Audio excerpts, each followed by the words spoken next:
Hello, lovely speakettes. I'm so glad to have this opportunity to share with you a discussion I'll be having with a health and wellness expert on how to take care of your well-being while you are in lockdown mode.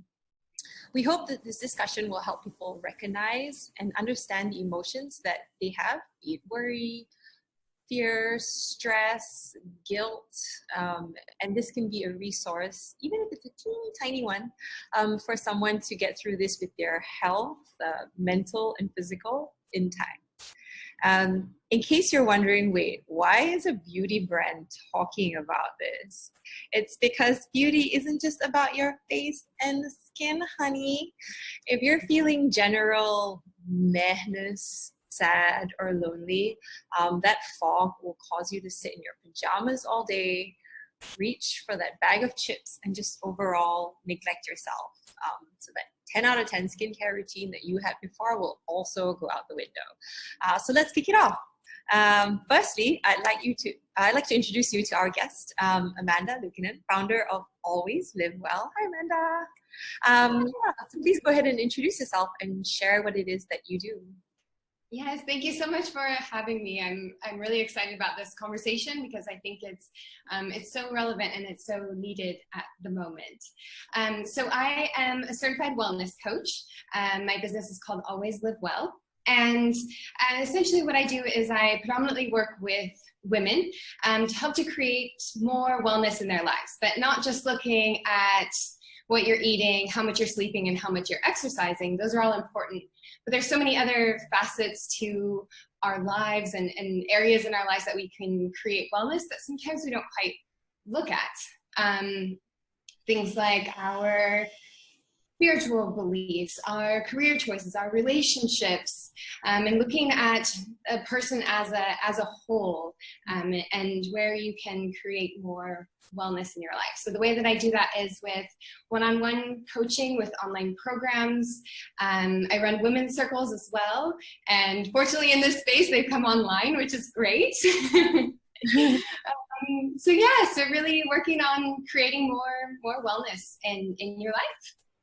I'd love to hear a little bit more about these women's circles, because I understand there's one coming up really soon, and maybe our viewers will also appreciate if they could potentially join that. Yeah. So maybe share a little bit about the one that's coming up next. Yeah, so the one that's coming up next is, depending on where you are in the world, it's either Saturday evening or Sunday morning. But this is a session that I've run several times, and this one is about being heard. So the women's circles that I run give women an opportunity to come together in this safe space where you can feel like you can really just be yourself and have that opportunity to express what's going on in your life without that fear of judgment, without somebody telling you how to solve your problems or what to do, really being heard, and also having the opportunity to hear other women. Because in this space, when we're really opening ourselves up and talking about things going on in our lives, odds are someone else there is experiencing that as well, or they have experienced it before, they're going to experience it in the future. And so we all have our own wisdom to share, and it's an opportunity to be able to do that. So yeah, I'll definitely be continuing this in a virtual way as well as an in-person way. But yeah, it's a really great chance to connect with yourself, but also to connect with other women as well. Yeah, it sounds like it's a really great safe space for people to connect with each other. Okay, so I think we can just kind of get into it. So these are really unprecedented times for all of us, and these circumstances have caused us to have a pretty extreme range of emotions daily, from uncertainty about whether I'll lose my job or if I'm going to get sick, to suddenly opening up social media and seeing, oh, that's a cute cat video and I'm happy for 5 minutes. It's like this crazy roller coaster of ups and downs. Do you have any tips to deal with cycling through these emotions during these times? Yeah, I think first and foremost, it's important to be aware that you are going to have a range of emotions, and that that emotions in itself are a part of being human. They are a signal to ourselves of how we're feeling at that moment. And it can change like this. We are emotional beings. But being able to accept that, first and foremost, to accept that there's going to be a range of emotions that I'm feeling, and that's okay. And a lot of times, especially when we're busy and we've got places to go, it's an opportunity to us to kind of deflect those emotions and just carry on as normal. But right now we have an opportunity to really sit with those emotions and feel them, to identify them. So first and foremost, being aware that you're going to have this range of emotions. Being able to recognize when you are having an emotion and what is that emotion. Sometimes that can be one of the most important steps, is to really just identify. Right now, I feel sad. Right now, I feel anxious. Right now, I feel angry. And just being able to identify, this is a feeling that I'm feeling. And just have that be okay, right? Also to recognize that other people are doing this at the same time. So you may be having your feeling of happiness while someone else is having a feeling of sadness. Now, we encounter this on a daily basis normally, but in times like this, it gets really exacerbated because a lot of us we're by ourselves, and we're having to feel this kind of for the first time, maybe totally by ourselves. In a really, unprecedented, like you said, this is an uncertain time in general. So those emotions can feel stronger. But also giving yourself a chance to move through the emotion. So you don't have to stay in that emotion. You can physically move your body. That's a way of moving emotion through your body.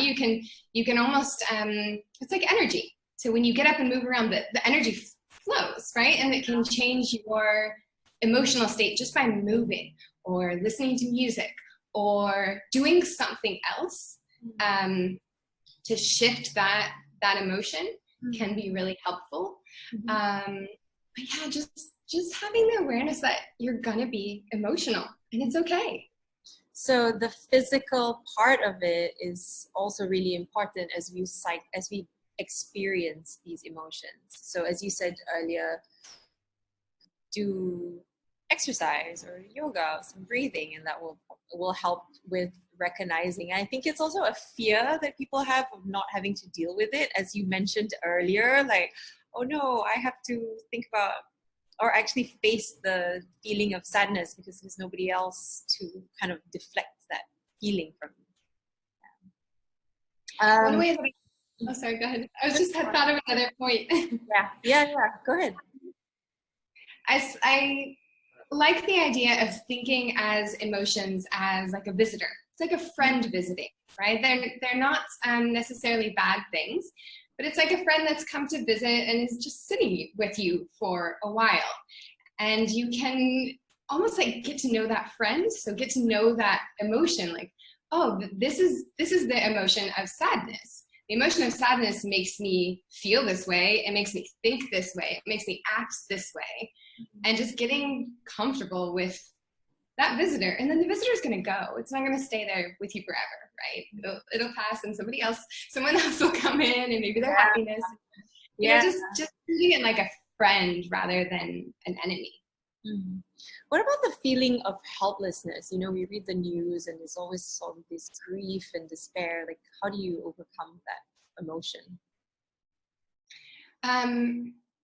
It's definitely a challenging one, especially for people who really feel that on a big level. I know for myself, last week I really had I was doing some journaling and meditating, and I really had this like almost like overwhelming feeling of grief, but it wasn't my grief. It was like a grief for the world, this sadness that came over me that felt so like sorry for what was going on.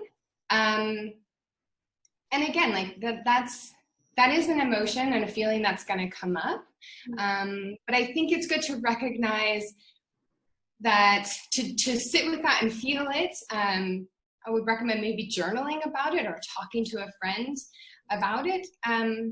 But also in that moment, you can find something that you can do. What could you help with right now to ease that feeling that, oh, I'm so helpless, there's nothing I can do. But really, in fact, there is something you could do. You could call a friend. You could check on your neighbor and see if they're okay. You could, gosh, I don't know what other things we're really kind of allowed to do. Just check on somebody else, or maybe even donate to a worthy cause, or whatever you feel kind of called to do where you can help in that time, and kind of redirect your attention to something that you can do. Yeah, there's all these like little glimmers of hope in these moments of despair, and we can always just try and hang on to that. Yeah, so a lot of people who live by themselves depended on social interactions outside to stay engaged. You know, even though I work at home a lot, I would still have physical interactions for meetings and etc. And now it's just like what Beyonce says, right? It's me, myself, and I. So how do you nurture your mental health if you're alone and you feel like you don't have anyone to talk to? Well, the beautiful thing about technology now is that there's almost always someone you can talk to, you can reach out to. But I think it's almost, in a way, a blessing for people who do live alone, who are more comfortable in that space of being alone, rather than someone who has gone from never living or never being alone to all of a sudden is alone, and that can be a very abrupt change. It is, I would say, to try and look at it as an opportunity, knowing that this time won't last forever. So taking the opportunity to really kind of get to know yourself and just be with yourself and be curious about how you go about your day when all of a sudden you can't go out and have that interaction. Well, what are you more inclined to do? And just start to notice yourself in that space. But do know that there are ways of reaching out to connect with other people. And maybe they don't feel the same as being able to go give a friend a hug, but you know, you can give virtual hugs at the same time. Yeah, take it as an opportunity to be with yourself in that time, and to know it's not going to last forever, but also know that there are people, and you can reach out to people, even sometimes on social media. They might be a stranger that you haven't met before, and you can simply say hi or comment on somebody's post or something, and it still gives you that feeling of somewhat of an interaction.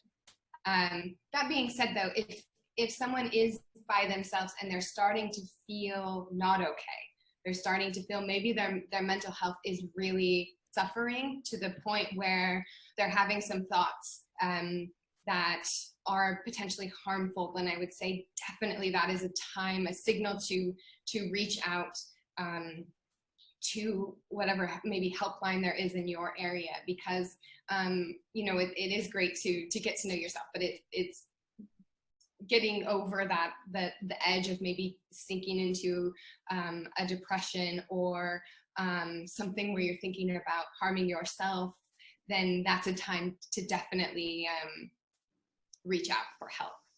Yeah, and I think using this time to reconnect with friends or family that you haven't spoken to in a while is really invaluable, and they're probably not doing very much either. So I think they would really appreciate somebody reaching out to them, even if it's just a hello or sending them, you know, a silly meme or something. Yeah. Now, on the flip side, if you're suddenly confined with your partner, family, or even a group of people like your housemates, a lot of conflict might arise. So how should we maintain healthy relationships and boundaries if you're confined with someone in a small space? Well, first and foremost, communication. Communication is going to be invaluable.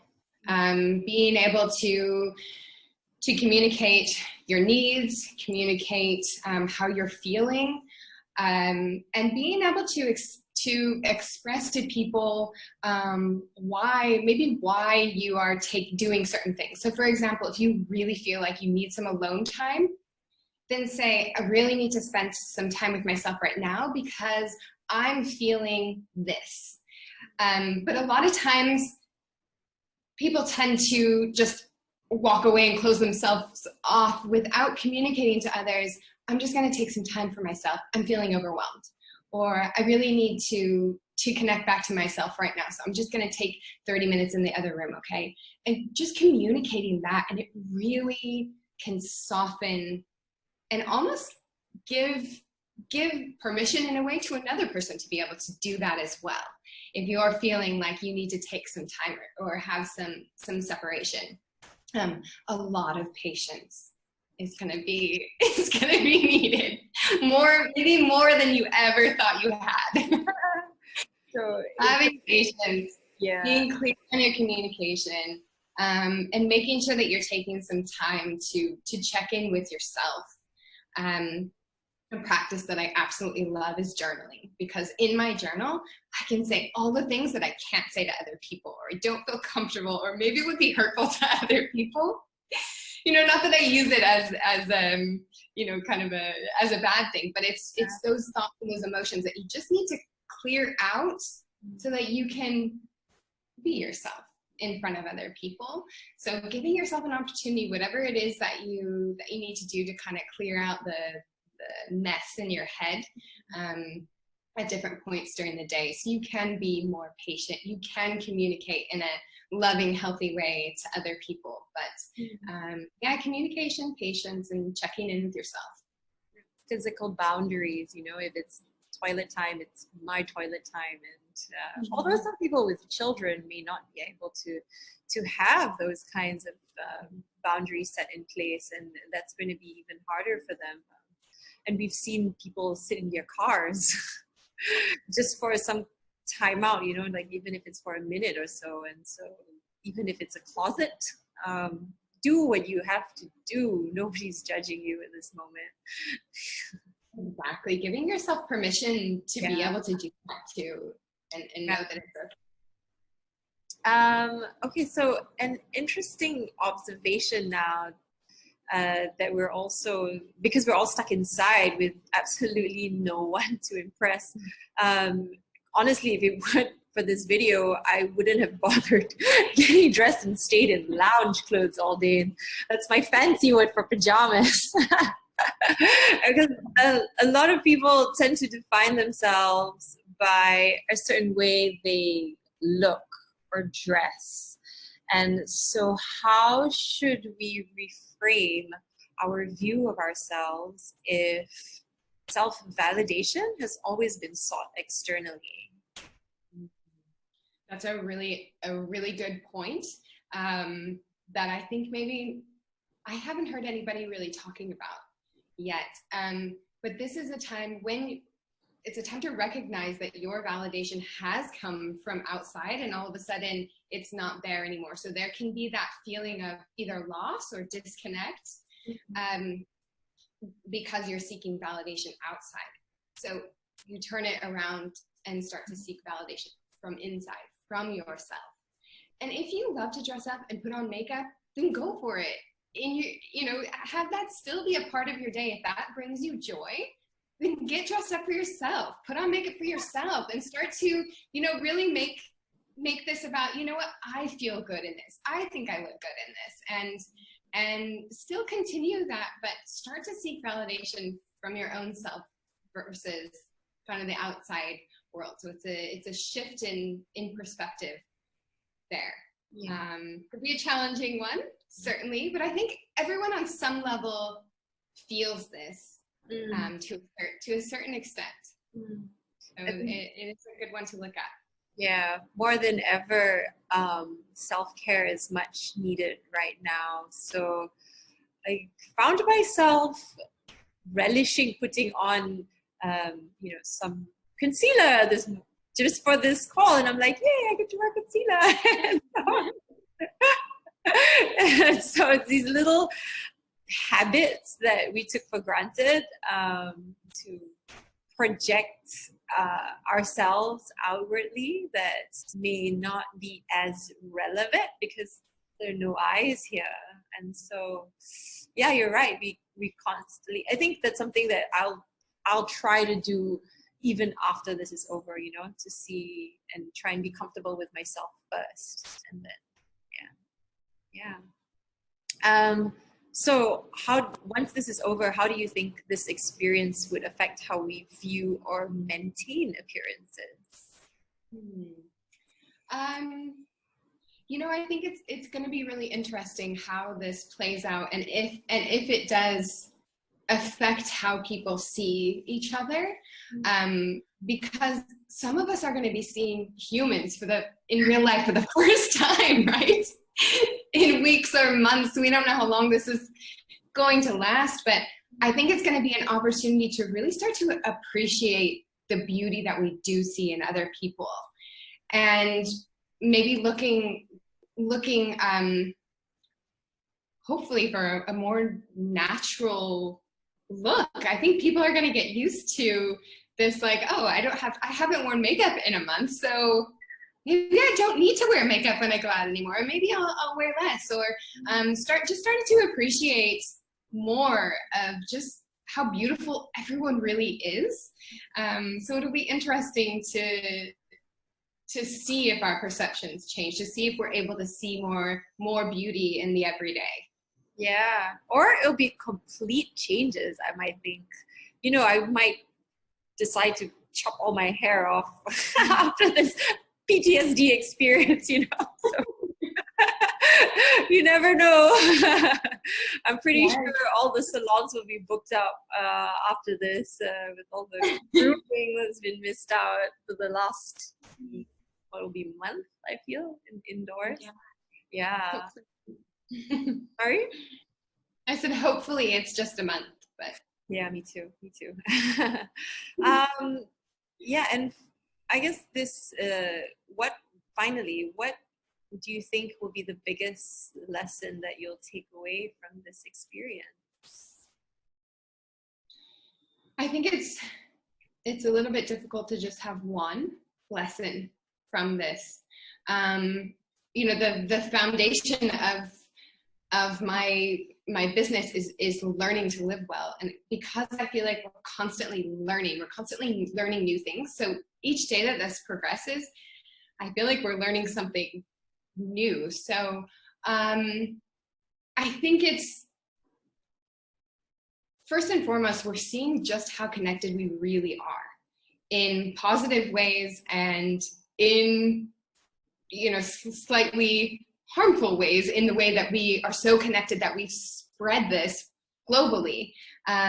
But at the same time, it's a beautiful thing because people are connecting to each other in different ways. So this feeling of just how interconnected we really are. And I think especially for myself as an expat, I feel like this whole, you know, for several years now, I've been like, I'm still here. You can still connect with me even though I'm in a different country. And now I feel like people all of a sudden are realizing that really is how we can stay connected to people all over the world. So I think it's that feeling of being connected. I think it's also learning how we respond to a really fearful, uncertain situation. Can we adapt to it? In what ways do we need to adapt to it? And being able to really take a look at our own selves and how we are reacting to this situation is really interesting to see. I think a lot of things will change in terms of outlook of how we're going to be viewing this, or the world in general. It's going to be quite interesting. Yeah, I think that's actually a really good outlook that you have from what you mentioned earlier, and it's something that I think in terms of the connectivity with people, I'm actually really in awe of how people are also coming together during this time. And I think that's something that I hope we could also take away. We see many brands, services suddenly coming online and just giving away things for free and just adding value to the world when we need it most. Yeah, so that's really great. Okay, I think, well, for me anyway, for my lesson is not to take anything for granted, even if it's the tiniest thing like going outside and walking in the park. But the small stuff, I've already been trying to do that for 2020 and just observe. Okay, thank you so much for your time, Amanda. I think we've covered quite a fair bit, and your tips have been really helpful, and I hope